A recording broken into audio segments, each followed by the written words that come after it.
हरे कृष्णा। आपका अपने YouTube channel Krishna सेविका में आपका स्वागत है। हमारे सनातन धर्म में सभी प्रकार के व्रत, पर्व और उत्सवों को बहुत महत्व दिया जाता है और उनमें से एक उत्सव है कृष्ण जन्माष्टमी। पंचांग के अनुसार भाद्रपद की अष्टमी तिथि के साथ रोहिणी नक्षत्र में भगवान श्री कृष्ण का प्राकट्य दिवस मनाया जाता है और उन्हीं के इसी प्राकट्य दिवस को हम सभी लोग कृष्ण जन्माष्टमी के रूप में बड़े उत्साह के साथ मनाते हैं। जन्माष्टमी के दिन भगवान कृष्ण के बाल रूप को झूला झुलाया जाता है और बहुत ज़्यादा हर्षोल्लास के साथ बाल स्वरूप का स्वागत किया जाता है। श्री कृष्ण जन्माष्टमी के 6 दिन बाद लड्डू गोपाल जी की छठी मनाई जाती है। इस वर्ष जन्माष्टमी 19 अगस्त को थी, इसीलिए आज यानी 24 अगस्त को उनकी छठी मनाई जाएगी। छठी की पूजा के लिए लड्डू गोपाल जी को स्नान करवाकर उनको नए पीले रंग के वस्त्र आभूषण से सुसज्जित कर भक्ति भाव से उनकी पूजा की जाती है।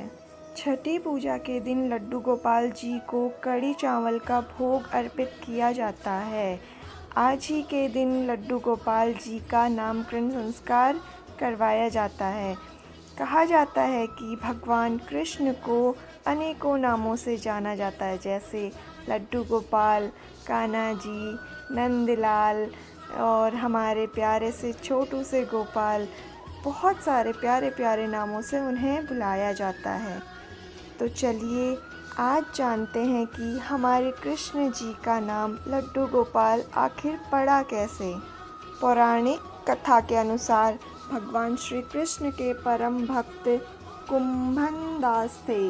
उनका एक बेटा रघुनंदन था। कुंभन दास के पास भगवान श्री कृष्ण का एक चित्र था जिसमें वह बांसुरी बजा रहे थे। कुंभन दास हमेशा उनकी पूजा में ही लीन रहते थे। वह अपने प्रभु को कभी भी कहीं छोड़कर नहीं जाते थे।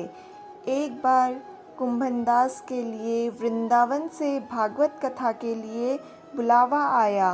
पहले तो कुंभन दास ने उस भागवत में जाने से मना कर दिया, परंतु लोगों के आग्रह करने पर वे जाने के लिए तैयार हो गए।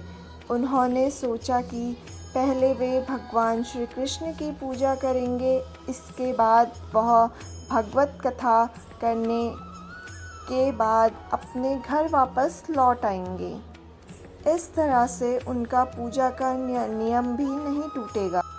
कुंभन दास ने अपने पुत्र को समझा दिया कि मैंने भगवान श्री कृष्ण के लिए भोग तैयार कर दिया है, तुम बस ठाकुर जी को भोग लगा देना। इतना कहकर वह वहाँ से चले गए। कुंभन दास के बेटे ने भोग की थाली ठाकुर जी के सामने रख दी और उनसे विनती की कि वह आएं और भोग लगा लें। रघुनंदन मन ही मन यह सोच रहा था कि ठाकुर जी आएंगे और अपने हाथों से खाना खाएंगे, जैसे हम सभी मनुष्य खाते हैं। कुंभन दास के बेटे ने कई बार भगवान श्री कृष्ण से आकर खाने के लिए कहा, लेकिन भोजन को उसी प्रकार से देखकर वह निराश हो गया और रोने लगा। उसने रोते रोते भगवान श्री कृष्ण से कहा कि भगवान आकर भोग लगाइए। उसकी पुकार सुनकर ठाकुर जी ने एक बालक का रूप रखा और भोजन करने के लिए बैठ गए, जिसके बाद रघुनंदन के चेहरे पर मुस्कुराहट आ गई। वृंदावन से भागवत करके जब कुंभन दास घर लौटा तो उसने अपने बेटे से प्रसाद के बारे में पूछा। रघुनंदन ने अपने पिता से कहा कि ठाकुर जी ने सारा भोजन खा लिया है।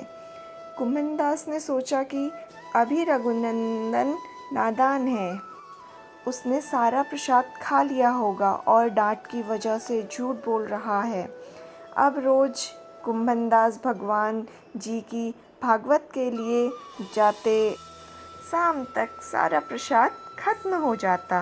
कुंभनदास को लगा कि अब उनका पुत्र कुछ ज़्यादा ही झूठ बोलने लगा है, लेकिन उनका पुत्र ऐसा क्यों कर रहा है।